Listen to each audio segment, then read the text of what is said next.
देखिए, ये सीएम का गृह जिला है।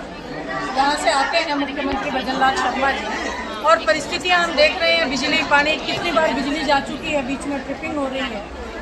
कुल मिलाकर के पूरे प्रदेश की स्थिति जो है वो जनता के बीच में हाहाकार मचा हुआ है, क्योंकि जो मुख्यमंत्री हैं, उनकी कैबिनेट है, वो इस तरीके के अनुभवहीन व्यक्तियों के हाथ में सरकार की ये चाबी है कि उनको पता नहीं है कि हमें करना क्या है। जनता ने इनको वोट दिया तो जनता की सेवा करें, लेकिन ये सेवा करने की बजाय आपस में लड़ना झगड़ना और मिठाई खाना, अपने आकाओं को खुश करना, सिर्फ इसी में पूरा 2.5 साल इन्होंने निकाल दिया। कांग्रेस सरकार ने 2.5 साल पहले जहां पर सड़कें बना के छोड़ी थी, जो एजुकेशन का मॉडल था, जो हेल्थ का मॉडल कांग्रेस ने दिया था, उसको आगे ले जाने के बजाय इन्होंने 2.5 साल में उसको रसातल में ये ले गए। कभी बजट का बहाना बना करके, कभी संसाधनों की कमी का बहाना बना करके ये लगातार जो जनता के हित के काम है उनकी अनदेखी करते जाते हैं। आप ये देखिए कि देश के अंदर महिलाओं के, आज राजस्थान एनसीआरबी के आंकड़ों में राजस्थान महिला रेप, मर्डर, अपहरण, अगवा करना, महिलाओं के साथ में एट्रोसिटी के केसेस में राजस्थान नंबर 1 आ गया। क्या पिछले 2 साल से भजनलाल सरकार और इनके मंत्रियों के मुंह से एक शब्द निकला है? उप मुख्यमंत्री खुद एक महिला है, लेकिन संवेदनाएं मर चुकी हैं। सिर्फ और सिर्फ जैसे कोई लंगूर के हाथ में इनके बटेर लग गया है, मौज कर रहे हैं, इनको सरकार मिल गई, क्योंकि ये डिजर्व नहीं कर रहे हैं। सिर्फ हिंदू मुसलमान करके जनता को मूर्ख बना करके इन्होंने वायदे किए झूठे। आज इनसे पूछा जाए कि 2.5 साल हो गए हैं, आपने जो मैनिफेस्टो चुनावी दिया था उसमें कितने प्रतिशत वायदे पूरे हुए हैं? जनता के सामने रखिए।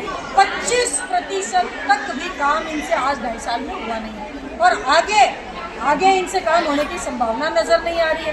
क्यों? क्योंकि दिल्ली से इनको सिर्फ और सिर्फ आदेश दिए जा रहे हैं, उनकी पूर्ति ये करते हैं। बैठ करके सिर्फ चुनाव में जाना, चुनाव जीतना, बीजेपी का एजेंडा बच गया है। आज प्रदेश के अंदर नगर निगम और पंचायतों के चुनाव नहीं हो रहे हैं। क्यों नहीं हो रहे? क्योंकि सरकार को पता है कि जब अगर हम क्षेत्र में चले गए तो लोग हमें दौड़ा करके बाहर निकाल देंगे, क्योंकि किया कुछ है नहीं। सड़कों की, बिजली की, पानी की, रोजगार की, महंगाई की ये स्थिति हो चुकी है। आज पेट्रोल और डीजल के दाम आसमान छू रहे हैं। क्यों छू रहे हैं? राहुल जी ने तो इनको 3 महीने पहले ही कहा था कि भाई ऊर्जा का संकट आएगा, आप इसके ऊपर ढंग से काम करो, लेकिन काम करने की बजाय चॉकलेट खिलाते घूम रहे हैं हमारे प्रधानमंत्री। तो फिर देश की व्यवस्थाओं को देखेगा कौन? देश के अंदर वहाँ वो प्रधानमंत्री जी बैठे हैं, यहाँ हमारे ये मुख्यमंत्री जी बैठे हैं। इनको ये पता नहीं है, आज पहली बार इतिहास में ऐसा मुख्यमंत्री हुआ है जिसने जिंदा प्रधानमंत्री को श्रद्धांजलि अर्पित कर दी। तो ये परिस्थितियाँ इस प्रदेश की बनी हुई है। शिक्षा मंत्री पेपर लीक के ऊपर ये कह रहा है कि पेपर लीक होते रहते हैं। ये संवेदनाएं इनकी बच्ची हैं।